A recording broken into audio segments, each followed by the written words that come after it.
More kitchen मध्ये तुमचं स्वागत आहे। हे बघा मी आज गिर फिश घेतलेली आहे, पावशरच घेतली आहे। हे बघा त्याला लागणारं साहित्य, एक टमाटा घेतलाय, खोबऱ्याची वाटी, 2 हिरव्या मिरच्या, थोडे लसूण शिलून घेतले, धना पावडर, लाल तिखट, मीठ, हळद आणि चिरफड घेतलेले आहे। बस तेवढंच घेतलेलं आहे।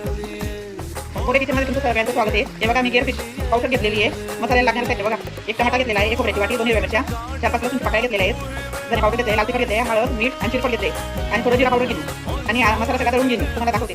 हे बघा मी मसाला तळून घेतलेला आहे आणि तसंच राहिलेलं आहे। आता मी कढई तापत ठेवून दिली होती, आता त्यात टाकून घेते तेल। बघा बघू शकता, आता मी मोरी टाकून घेते, चांगलं करते ती लाल तिखट, हळद, मीठ टाकून घेते, मसाला टाकून घेते,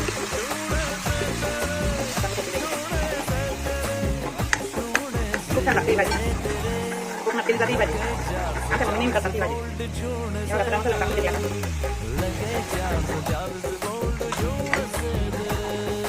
चांगलं परतून घ्यायचं।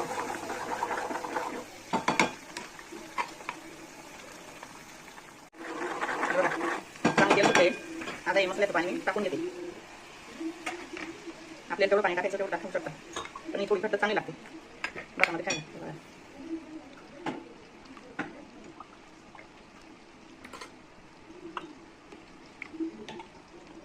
हे बघा चांगली उकळी यायला लागली। आता हे 2 आमसूलचे तुकडे टाकून घेते, हे बघा कोकम। आता 5-10 मिनिटं अशी शिजू देते, मग त्यात टाकून घेणार फिश।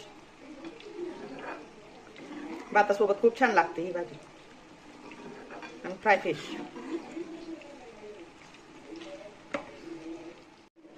हे बघा आता हे फिश टाकून घेते मी।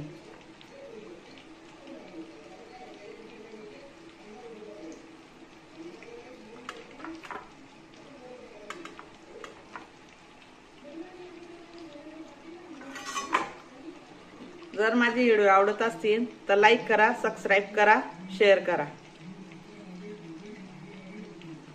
तुमच्यासाठी नवनवीन घेऊन येते मी।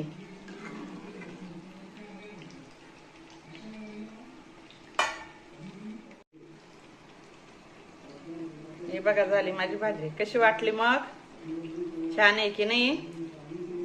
मग एक लाईक तरी करा, मग सबस्क्राईब करून जावा। हे बघा ताट झालं रेडी, चला मग जेवायला या मग।